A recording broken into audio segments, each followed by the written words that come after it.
Bien, vamos a explorar hoy algo fundamental, en mucha investigación que leemos, ¿verdad? ¿Cómo se comparan más de dos cosas a la vez de forma fiable? Ujú, Pensemos, por ejemplo, en un nuevo fármaco.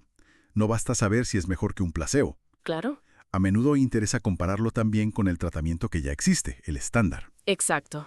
Y eso de comparar de dos en dos, pues puede llevarnos a conclusiones equivocadas. Sí, totalmente. Hacer muchas comparaciones de dos en dos aumenta mucho el riesgo de encontrar diferencias que son solo por azar. Por eso mismo existen herramientas estadísticas específicas diseñadas para manejar varios grupos a la vez. Vale. Hoy nos centraremos en el análisis de varianza, el famoso ANAVA, y también veremos qué hacer cuando, digamos, no podemos usarlo. El objetivo es entender cómo se llega a conclusiones sólidas al comparar varias condiciones o grupos. Perfecto, me parece genial.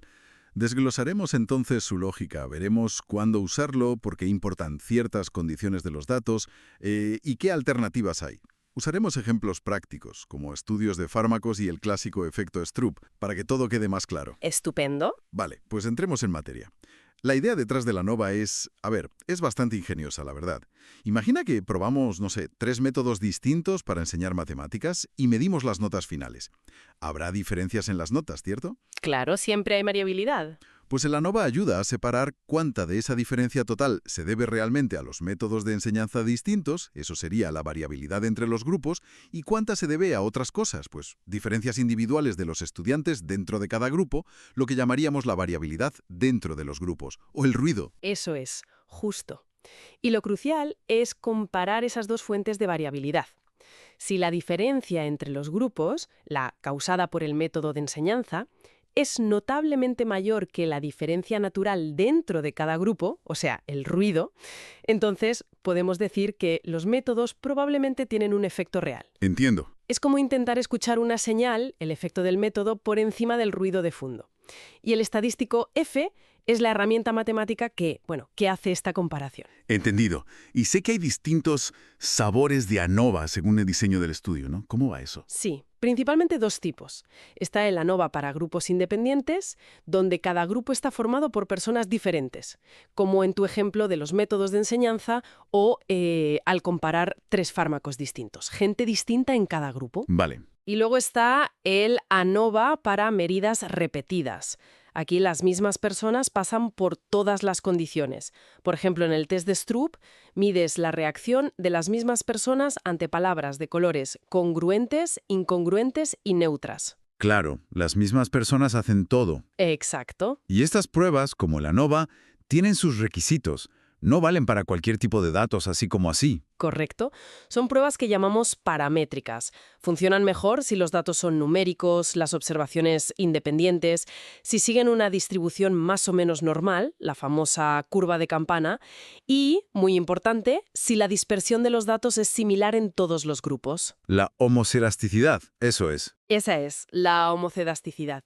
Y para medidas repetidas hay un requisito extra sobre las varianzas de las diferencias entre condiciones, la esfericidad.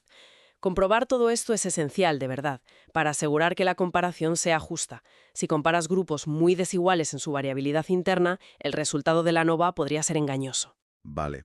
Esto se pone interesante. Digamos que la ANOVA nos da luz verde. Nos dice, sí, hay diferencias significativas entre los grupos. Pero eso no nos dice exactamente qué grupo es diferente de cuál, ¿o sí? Si tenemos 3 fármacos, A, B y C, ¿es A mejor que B y C o solo mejor que C? Exacto.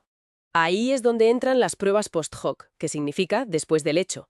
Pruebas como la de Tukey, por ejemplo, son como una lupa que aplicamos después de la ANOVA para localizar dónde están esas diferencias significativas. Ah, claro. Mira, en un estudio sobre un fármaco antidepresivo llamado Joicepan, que se comparó con otro Ansici y un placebo, el ANOVA inicial indicó que había diferencias generales en cómo mejoraba el ánimo. Ajá. Pero fue la prueba post-hoc de Tukey la que especificó que Joicepan era significativamente mejor que Ansifree y que el placebo. Y también dijo que no encontró diferencias significativas entre Ansifree y el placebo. Te da el detalle fino. A eso es mucho más útil, desde luego. Pero, a ver, basta con saber que hay una diferencia estadísticamente significativa. A veces leemos eso en titulares, ¿sabes? Pero ¿significa que la diferencia es grande o importante en la práctica? ¿O puede ser una diferencia minúscula? Gran punto, muy importante. Por eso es vital mirar el tamaño del efecto.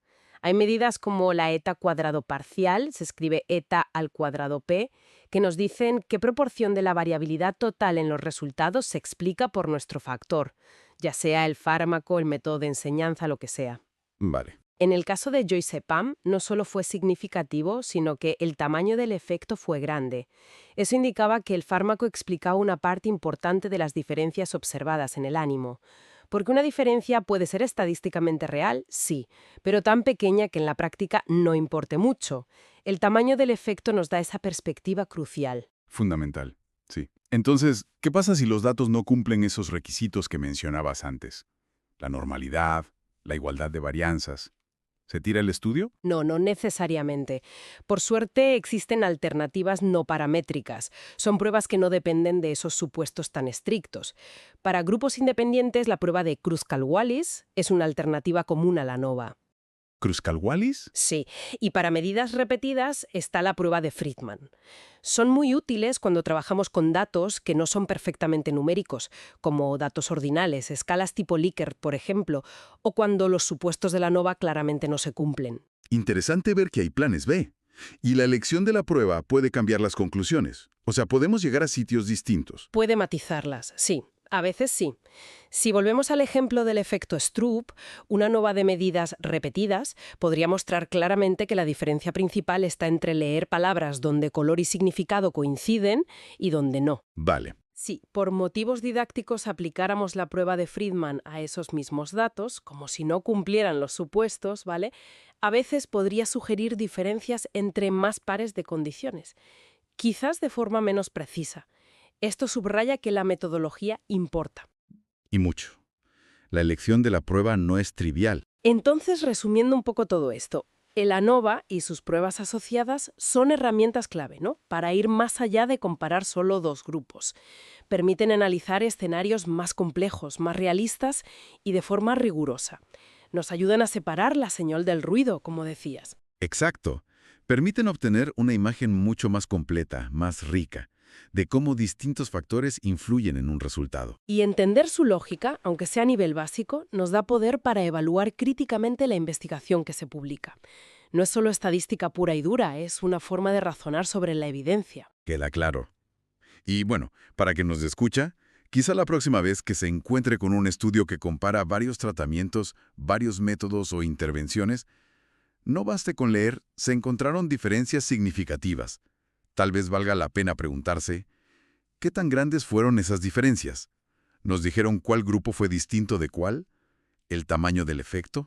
Ahí puede estar la clave para entender la relevancia real, la importancia práctica de esos hallazgos en el mundo real. Justo ahí, en valorar no solo si hay diferencia, sino cuánta diferencia hay.